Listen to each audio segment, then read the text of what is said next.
शरद पूर्णिमा का दिन लक्ष्मी को पूर्ण करने का दिन, पूर्ण करने, केवल अमृत ही नहीं बरसता, शरद पूर्णिमा के दिन लक्ष्मी भी बरसती। माता पार्वती जी ने संपूर्ण ब्रह्मांड में एक सिद्धता प्रदान कर दी कि अपने गोदी के लाल को, अपने गोदी के पुत्र को माता ने लक्ष्मी की गोद में देखकर लक्ष्मी को पूर्ण बना दिया। वो दिन कौन सा था? यही शरद पूर्णिमा, यही शरद पूर्णिमा का दिन था। धन उलझ गया, तुमने तो कोई अच्छा सोचकर किसी को पैसा दिया, अच्छा सोचकर किसी को धन दिया और वो धन उलझ गया, नहीं आ रहा, पैसा वापस दे ही नहीं रहा। बेलपत्री के पेड़ के नीचे, बेलपत्री के वृक्ष की दो थोड़ी सी बाहर निकली हुई छाल को देख लो, बेलपत्री के वृक्ष की छाल। उस छाल पर कच्चा जो सूत होता है, धागा होता है ना, कच्चा धागा, सफेद कच्चा सूत, उस धागे को बेलपत्री की छाल पर 7 बार घुमा लो। चारों तरफ मत घुमाना, नहीं तो चारों तरफ धागा लेके घूम जाओ। बेलपत्री का जो वृक्ष होता है, उस वृक्ष की छाल पर 7 बार घुमा लीजिए। ये केवल शरद पूर्णिमा का ही उपाय है, इसके बाद नहीं करना है, केवल एक ही दिन होगा। बेलपत्री की छाल पर उसको घुमा लीजिए 7 बार घुमाकर, जब वो जनेऊ की तरह हो जाएगा ना, उसको उतार लीजिए। बेलपत्री के वृक्ष के नीचे घी का दिया लगाइए, हाथ में उसको रख लीजिए। जिस व्यक्ति को तुमने धन दिया और वो उलझ गया, नहीं दे रहा, पैसा पहुंचा नहीं रहा है, उस छाल पर जो धागा अपने लपेटा है, श्री शिवाय नमस्तुभ्यम का स्मरण कर कर बेलपत्री के पेड़ के नीचे कुंदकेश्वर महादेव का नाम लेकर उस धागे को शंकर भगवान को छुआकर महाराज माता पार्वती के चरणों में ले जाकर छोड़ दीजिए।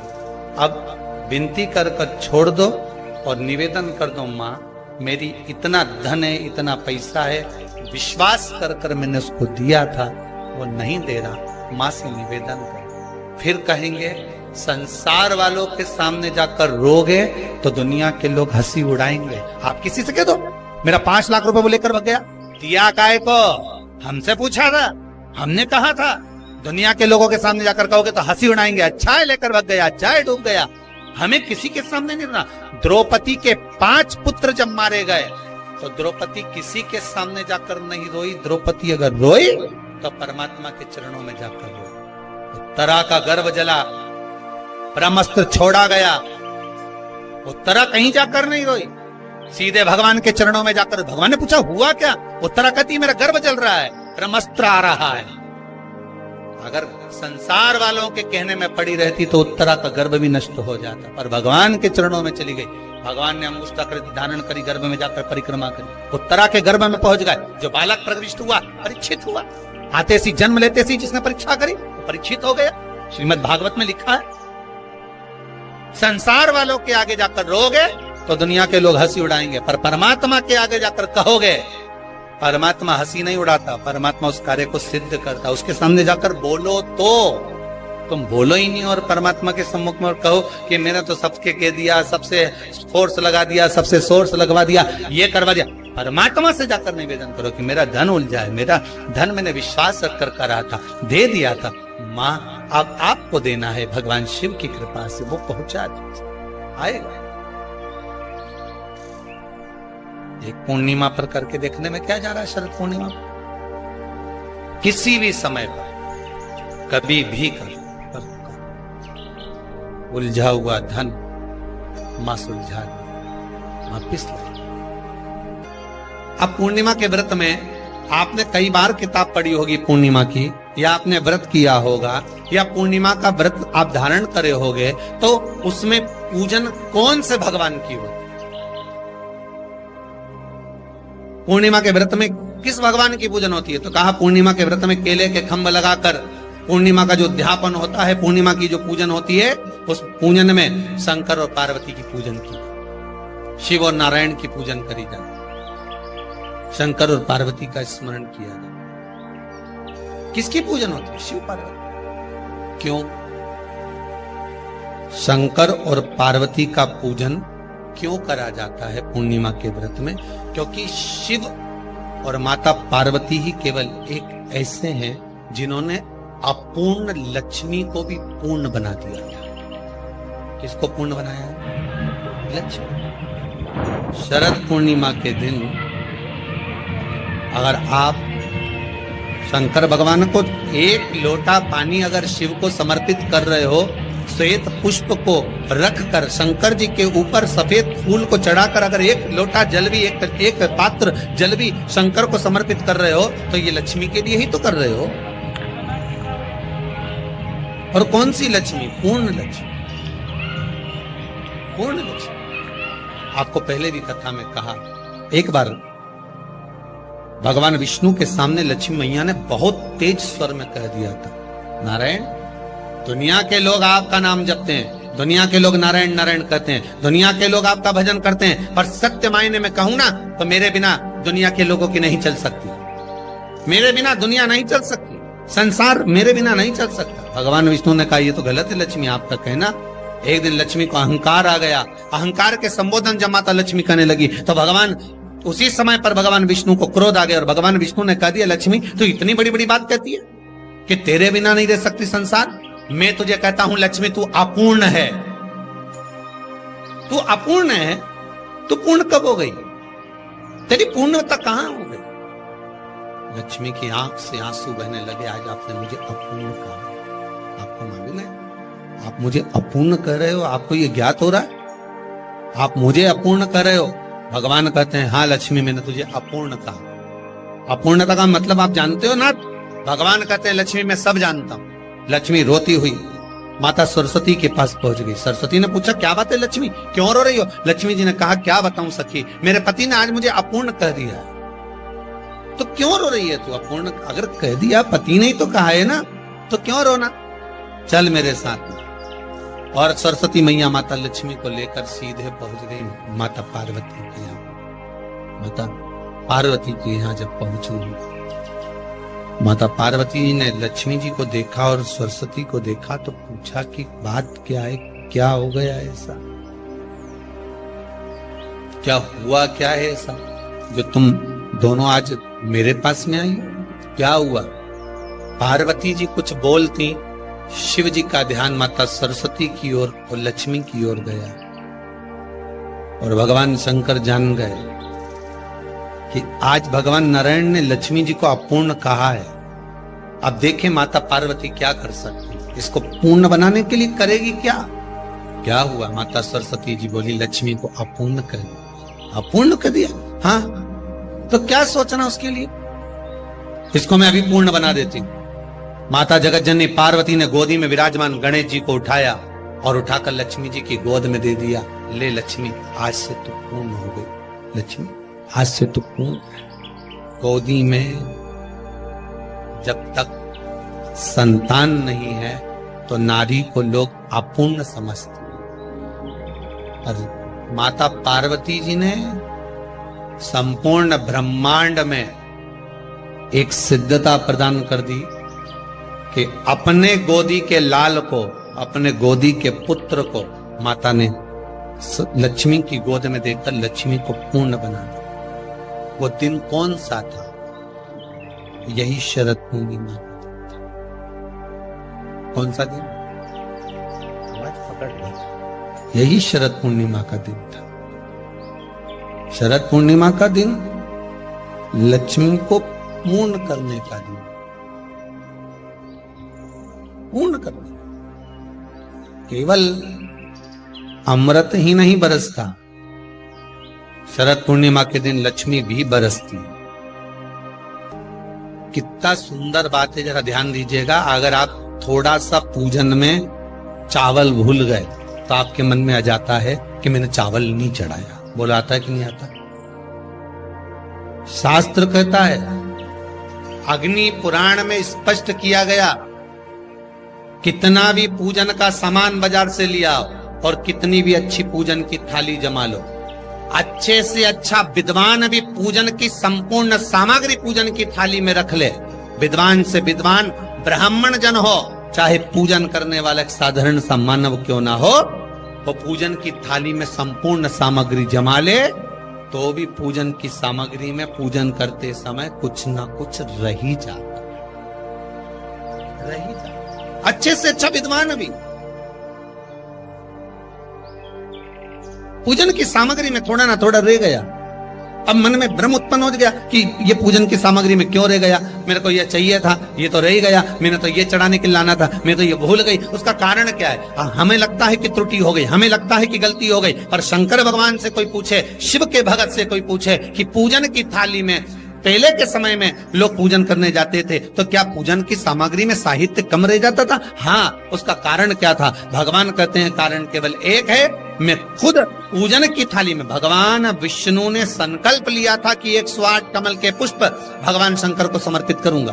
पहले कथा में वर्णन किया, 108 कमल के पुष्प भगवान को दूंगा। जब आखिरी दिन महीने का पूर्ण होने जा रहा था, श्रावण के महीने का, भगवान ने एक पुष्प को निकाल लिया, उसमें पूजन की थाली में फूल कम कर दिया। अब आपको लगे, परिवार को लगे, कुटुंब को लगे, किसी को लगे, पूजा की थाली में पुष्प, पूजन की थाली में सामग्री अगर कम रह गई है तो आप ये विचार ना करें कि मुझसे गलती हो गई, मुझसे त्रुटि हो गई, भगवान रुष्ट हो जाएंगे।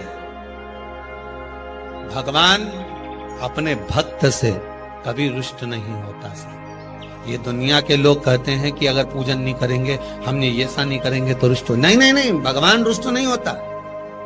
भगवान कभी रुष्ट नहीं होता अपने भक्त से। पूजा की थाली में सामग्री नहीं है, उसका कारण क्या है?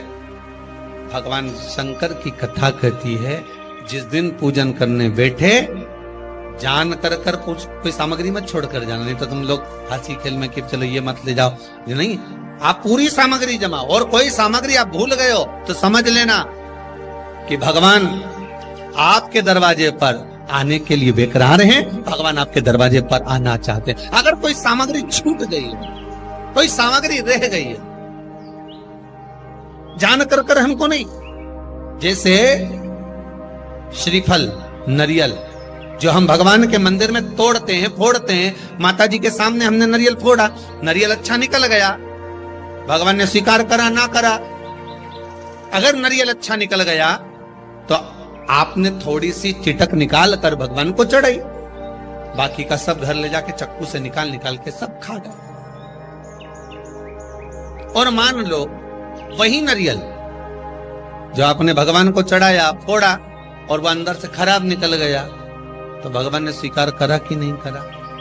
शिव महापुराण की कथा कहती है, जो नरियल अंदर से बेकार निकल गया वो भगवान ने पूर्ण स्वीकार कर लिया, क्योंकि भगवान को मालूम है कि ये सड़ा हुआ नरियल तू चक्कू से निकाल के नहीं खाएगी, जब परिक्रमा लगाएगी तो मंदिर के पीछे पटक जाएगी। भगवान को मालूम इस चीज का, भगवान को इस चीज का ध्यान है कि ये मंदिर के पीछे पटकेगी। अब भगवान यही, अब हमको लगा कि भगवान जो सड़ा नरियल है वो स्वीकार कर लिया, तो क्या आप मंदिर जाते समय दुकान पे से सड़ा नरियल लेके जाओगे क्या? अरे बोलो तो, आप तो अच्छा बजा कर, पानी देख कर, खूब बजा बुझू के देख कर लेकर जाओ कि नरियल अच्छा होना चाहिए। आगे भगवान उसको कैसे स्वीकार कर रहा है, भगवान कैसे उसको प्राप्त कर रहा है, ये उसके, आप तो श्रेष्ठ लेकर जाओ। आप तो पूरी पूजा की थाली को लगाकर, पूरी पूजा की थाली को जमा कर, पूजन का साहित्य रखकर, पूजन की सामग्री को संपूर्ण जमा कर लेकर आप जाइए। कोई सामग्री रह जाए तो आप मन में उसके लिए खेद उत्पन्न ना करें, आप तो ये सोचें कि भगवान उसको स्वीकार कर रहा है और भगवान का मन है आज मेरे घर आना, आज भगवान चाहता है कि मैं अपने तेरे घर पर चलूं। श्री शिवाय नमस्तो, श्री शिवाय नमस्तो। शिव का स्मरण करो। पूर्णिमा के दिन चावल का एक आखा दाना जानते हो? पूरा, खंडित चावल नहीं। कितना चावल? एक दाना चावल का शंकर भगवान के शिवलिंग पर समर्पित करिए। एक बेलपत्र जिसका डंडी का मुख अपनी ओर हो, जहां से चावल चढ़ाया है, उस चावल के ऊपर अपनी कामना कर रख दीजिए और चंद्रमौली भगवान का स्मरण करिए। कौन से भगवान? शंकर भगवान का सर्वश्रेष्ठ सुंदर नाम है चंद्रमौली। चंद्रमौली भगवान का स्मरण करिए, अपनी कामना कर बेलपत्र समर्पित कर शिव जी पर एक लोटा पानी, एक जल पात्र समर्पित करो, कलश से जल चढ़ा दीजिए, नैनों में वो जल लगाकर अपनी कामना कर वापिस घर को आइए। अगली पूर्णिमा आएगी, जो कामना करी है मेरा चंद्रमौली भोलेनाथ उसे पूर्ण कर ही देगा। श्री शिव वाली बात है। प्रत्येक महीने की पूर्णिमा को जिसके घर में दूध की सामग्री बनती हो, दूध की सामग्री तैयार होती हो, खीर प्रसाद तैयार होता हो, उसके घर में कभी क्लेश नहीं हो सकता। चाहे सास बहू एक दूसरे के सामने वो कहे ना, वो सांप और नेवले की लड़ाई क्यों ना, फिर भी शांति हो जाती है। पर प्रत्येक महीने की पूर्णिमा होना चाहिए। ये नहीं कि तुमने एक महीने की पूर्णिमा पे बना लिया और दूसरे महीने की पूर्णिमा को गायब कर दिया। फिर किसी ने कह दिया आज चूरमा तो बन रहा है, दाल बाटी तो बन रही है चूरमे के साथ में, लड्डू बन रहे हैं, तो काय को खीर बना रही हो? तो तुमने अब वो खीर प्रसाद, कितना भी दुख विपदा कष्ट सम्मुख में खड़ा हुआ हो, कितना भी दुख,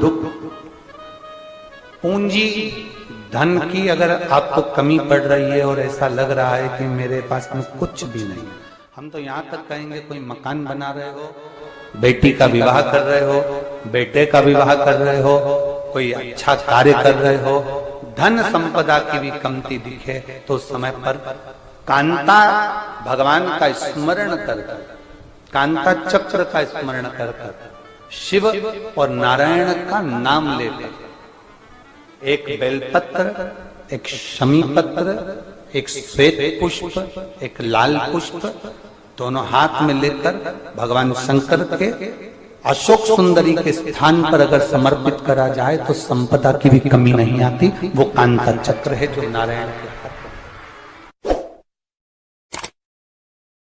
श्री शिवाय नमस्तुभ्यं। दोस्तों, हर हर महादेव। 6 अक्टूबर शरद पूर्णिमा।